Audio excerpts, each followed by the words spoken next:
back, everyone. Today's kind of a special video. We blew right past 10,000 subscribers. And to say thank you, we just got us a couple small projects and a giveaway. But couldn't have done it without you guys' support. Definitely had the help from Buck and Billy and Iron Horse sending people this way. Really appreciate that. Today we're going to do a giveaway for these mufflers. We're going to give one of them away to one of you guys. Just leave a comment and make sure you like and subscribe. And tell us why you'd like to have one of these. Morgan said we could do whatever we want with them, so we'll give one of them away to one of you guys.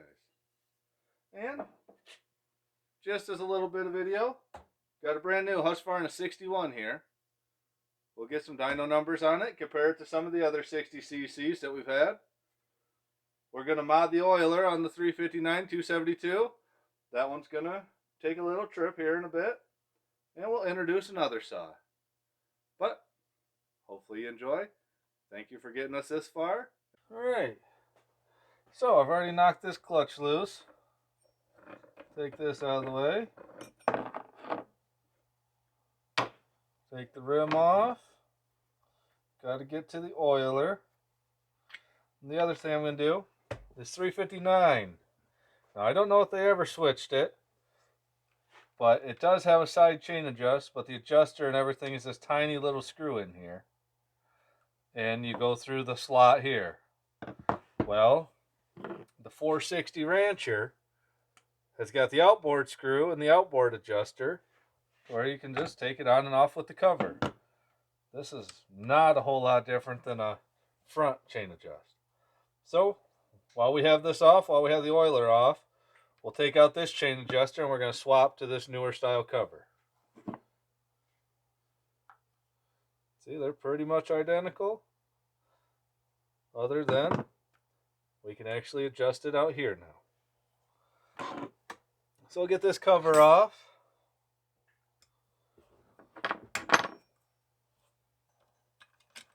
Take that out.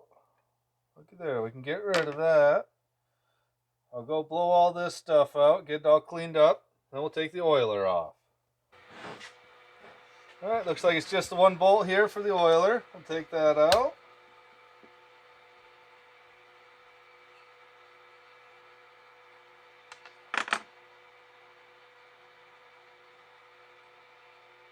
That's the rubber tube.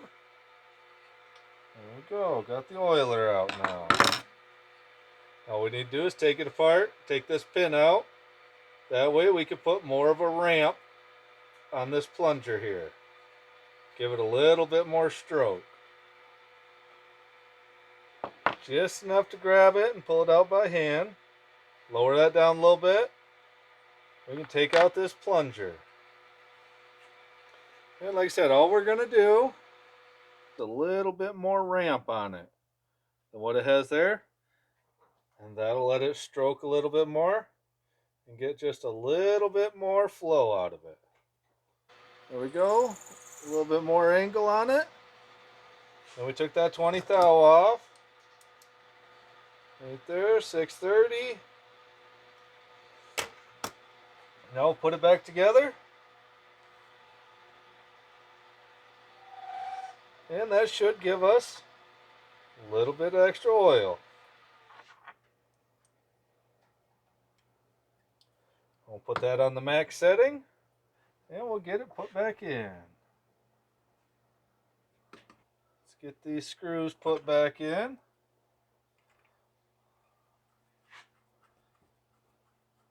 Alright. No more adjuster to worry about there. We'll put all the clutch stuff back on. That worm in there, make sure it's seated in good. New 387 rim. Bearing on there, we'll put a little bit of grease on it.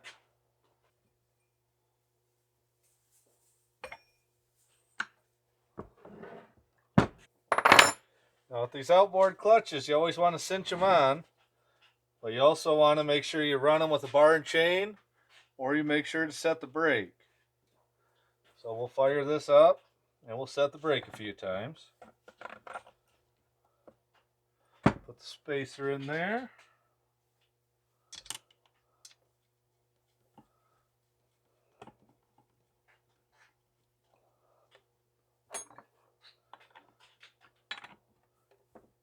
tightened up. Make sure it still spins. Yep. Brake. Yep.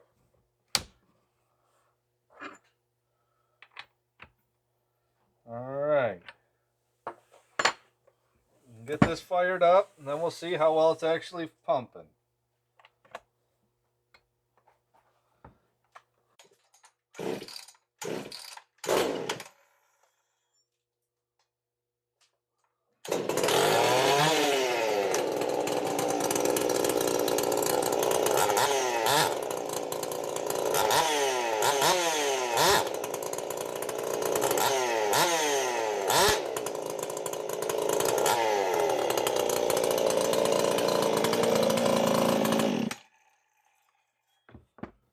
Alright, that ought to do there.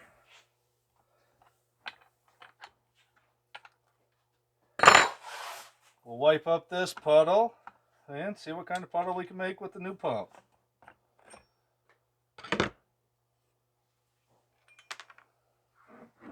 Get this cleaned off so we can actually see it flowing now.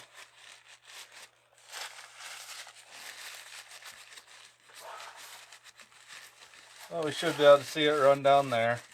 I'll fire it up and see how much it's pumping at idle.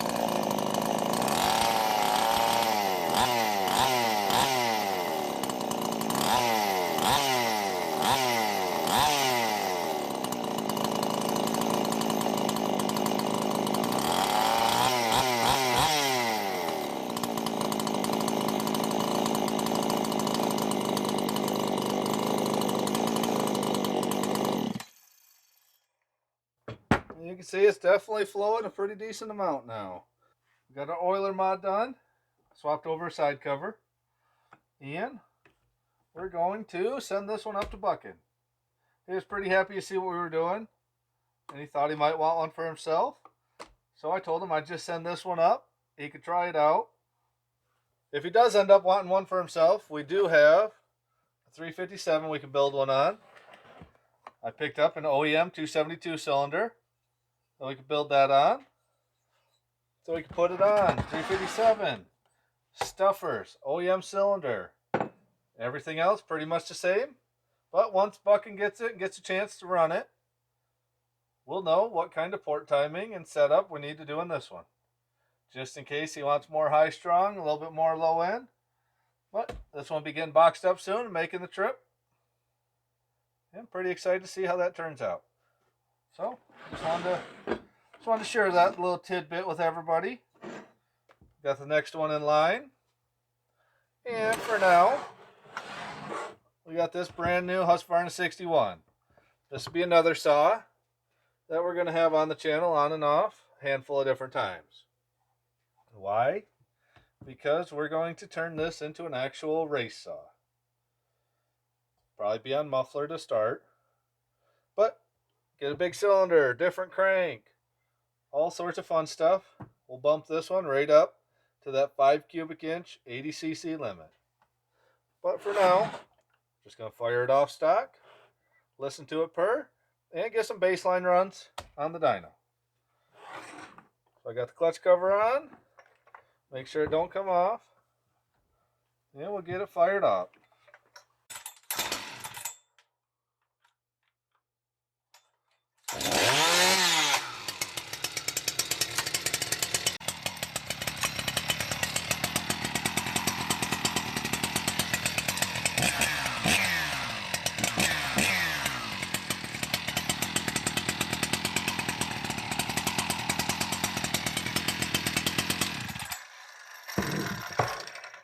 Alrighty, we'll get this strapped on the dyno, see what kind of power it puts out.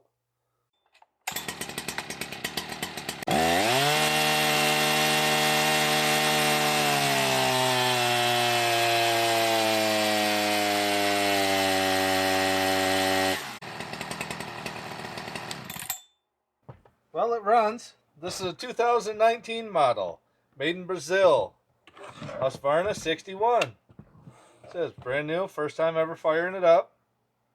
And these are definitely an old school style build. We'll get to the graph in a second, but I just want to show everybody. Brand new Husqvarna 61. So we'll be making this into a race saw eventually. But we'll get to the graph. I put on the CS 590 and the 359 stock just so we can look. Alright, here's the results for the 61. And we also added the 359 stock and the stock CS 590. So we got this 61. It's definitely not an RPM screamer, but it makes more torque than anybody else. But that torque at such low RPM doesn't really translate into a lot of horsepower. So here's the curve for the 61. Just over 4 horse and 3.3 foot-pounds of torque. And if we go to this next line, that's the stock 359, which that's basically the next generation of. That's basically the next generation up from the 61. Kind of a farm ranch type 60cc. And it's pushing almost the same horsepower. Just over 4. Not quite the torque, but it's making that horsepower at a higher RPM. And then we got the Echo. Starts over here, comes up just a little bit more power at 4.24, and not too awful far behind in torque, 3.16 foot-pounds of torque for the Echo. Well, it's not every day you get to see a brand new 61, so I want to show that with everybody. This is a 10,000 subscriber, a little bit of everything video, and I sure do appreciate you sticking around. All right, thanks a lot, everyone.